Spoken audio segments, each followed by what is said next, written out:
Bismillahirrahmanirrahim. Assalamualaikum warahmatullahi wabarakatuh. Innal hamdalillah nahmaduhu wa nasta'inuhu wa nastaghfiruh wa na'udzubillahi min syururi anfusina wa min sayyiati amalina. May yahdihillahu fala mudhillalah wa may yudhlil fala hadiyalah. Asyhadu alla ilaha illallah wahdahu la syarikalah wa asyhadu anna Muhammadan abduhu wa rasuluh. Allahumma sholli wa sallim wa barik ala sayyidina Muhammadin wa ala alihi wa ashabihi ajmain, amma ba'du. Masyiral muslimin jamaah Jumat yang dirahmati Allah. Islam adalah agama yang mengajarkan kedamaian dan cinta kasih sayang.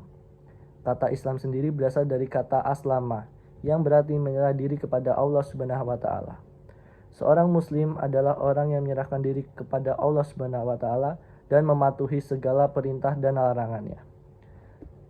Salah satu ajaran utama Islam adalah rahmatan lil alamin, yang berarti rahmat bagi seluruh alam. Islam mengajarkan umatnya untuk hidup damai dan berdampingan dengan semua makhluk ciptaan Allah Subhanahu wa taala, termasuk sesama manusia, hewan dan tumbuhan. Al-Quran dan hadis Nabi Muhammad SAW banyak sekali mengajarkan tentang kedamaian.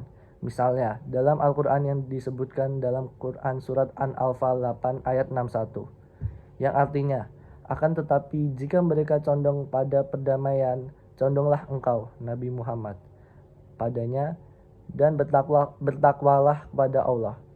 Sesungguhnya hanya dialah yang maha mendengar lagi maha mengetahui. Masyiral muslimin jamaah Jumat yang dirahmati Allah.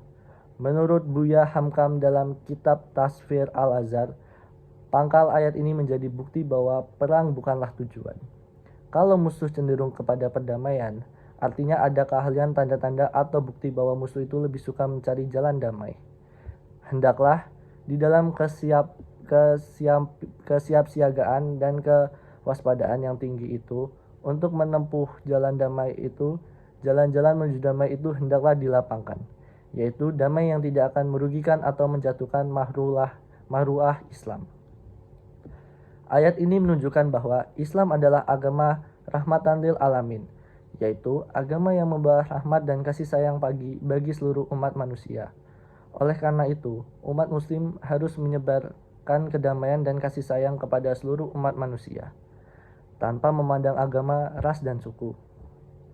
Pada sisi lain, perdamaian adalah inti dari ajaran Islam.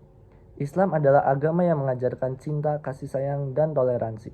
Islam juga mengajarkan untuk menghindari kekerasan dan permusuhan. Jika seseorang perempuan khawatir suaminya akan nusyus atau bersikap tidak acuh, keduanya dapat mengadakan perdamaian yang sebenarnya. Perdamaian itu lebih baik bagi mereka, walaupun manusia itu menurut tabiat kikir. Jika kamu berbuat kebaikan dan memelihara dirimu dari Yunus dan sikap tidak acuh, sesungguhnya Allah maha teliti terhadap apa yang kamu kerjakan. Quran Surat An-Anfal 4 ayat 128. Masyiral muslimin jamaah Jumat yang dirahmati Allah. Dari ayat ini terlihat bahwa perdamaian dalam Islam merupakan sesuatu yang dianjurkan Islam. Islam sendiri adalah agama yang cinta damai dan ajarannya mendorong umatnya untuk senantiasa hidup dalam kedamaian dan harmoni. Lebih lanjut, perdamaian ini tidak hanya ditekankan dalam hubungan antar sesama muslim, tetapi juga dalam hubungan antar umat beragama dan antar bangsa. Masyiral muslimin jamaah Jumat yang dirahmati Allah, sejatinya Islam mengajarkan umatnya untuk mengutamakan perdamaian dalam menyelesaikan konflik. Jika terjadi konflik, umat Islam dianjurkan untuk berusaha menyelesaikan secara damai melalui dialog dan negosiasi. Kekerasan hanya boleh dilakukan sebagai upaya terakhir ketika semua upaya damai telah gagal. Lebih jauh, Islam juga mengajarkan umatnya untuk menghormati hak asasi manusia, termasuk hak orang-orang yang berbeda agama atau keyakinan. Umat Islam dianjurkan untuk berdampingan secara damai dengan orang-orang dari agama atau keyakinan lain. Sementara itu, dalam Quran Surat Al-Maidah 5 ayat 32 dijelaskan bahwa Allah mengutuk keras tindakan kekerasan dengan ancaman neraka jahanam. Misalnya, perbuatan menghilang nyawa orang dengan kekerasan dalam Islam tergolong dalam dosa besar yang akan diancam dengan neraka jahanam. Pasalnya, pembunuhan yang merupakan pelanggaran terhadap hak asasi manusia yang paling fundamental, yaitu hak untuk hidup. Allah Subhanahu wa Ta'ala menciptakan manusia dengan sebaik-baiknya bentuk dan memberikan berbagai macam nikmat, termasuk hak untuk hidup. Oleh karena itu, membunuh manusia adalah perbuatan yang tidak menghargai ciptaan Allah Subhanahu wa Ta'ala dan melanggar hak asasi manusia. Dalam ayat tersebut juga menjelaskan bahwa memelihara kehidupan manusia adalah perbuatan yang mulia perbuatan yang mulia dan akan mendapatkan pahala yang besar. Hal ini karena memelihara kehidupan manusia berarti menjaga ciptaan Allah Subhanahu wa Ta'ala dan menghargai hak asasi manusia. Artinya, barang siapa membunuh seseorang bukan karena orang itu membunuh orang lain atau bukan karena berbuat kerusakan di bumi, maka seakan-akan dia telah membunuh semua manusia. Barang siapa memelihara kehidupan seorang manusia, maka seakan-akan dia telah memelihara kehidupan semua manusia. Quran Surat Al-Maidah 5 ayat 32. Menurut Ibnu Jarir, dalam kitab Taswir Jami al-Bayan, Mekah Dar Tabiah Wat at-Turas halaman 232, bahwa kekerasan dalam Islam merupakan perbuatan yang terlarang. Jika seseorang membunuh satu jiwa yang diharamkan dengan menggunakan kekerasan, maka sama saja dia telah membunuh semua manusia yang kelak akan diganjar dengan neraka jahanam. Artinya tersebut, dan orang lain berkata, maksudnya jika seseorang membunuh jiwa yang diharamkan, pembunuhnya akan masuk neraka sebagaimana jika dia telah membunuh semua manusia. Dan barang siapa yang memelihara jiwa itu, maka dia telah memelihara seluruh umat manusia dari pembunuhan. Dalam konteks kehidupan modern, ayat tersebut dapat menjadi pedoman bagi kita untuk menghindari segala kekerasan, baik kekerasan fisik maupun kekerasan verbal. Kita harus senantiasa menjaga kehidupan manusia dan menghargai hak asasi manusia.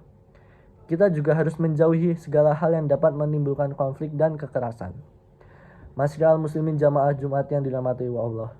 Terakhir, perang bukanlah tujuan utama dari dakwah Nabi Muhammad SAW.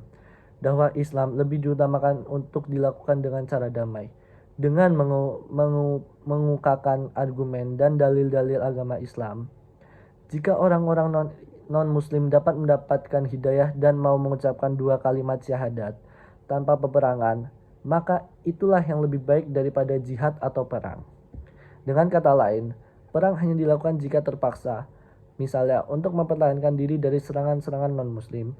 Namun, jika memungkinkan, dakwah Islam hendaknya dilakukan dengan cara yang damai dan persuasif. Hasil dari dakwah damai yang dilakukan oleh Nabi Muhammad SAW adalah banyak orang yang masuk Islam tanpa peperangan. Misalnya, penduduk Madinah masuk Islam secara damai setelah Nabi Muhammad SAW berhijrah ke kota tersebut. Itu semua dilakukan dengan damai tanpa jalur perang. Allahumma firli lil muslimina wal muslimati wal mu'minani wal mu'minina ayaminun wa almayati innahu sami'un qaribun muhibbud da'wati. Rabbana la tuhizana in masina an ata'na rabbana wa la ta'mil alina isron kama halamtahu ala zina min Rablina Rabba wala tuhmilna mala taqata lamu bihi wa'fu anna wa'fir lana wa hamta ma lana fa hursana alal qamil kafirina.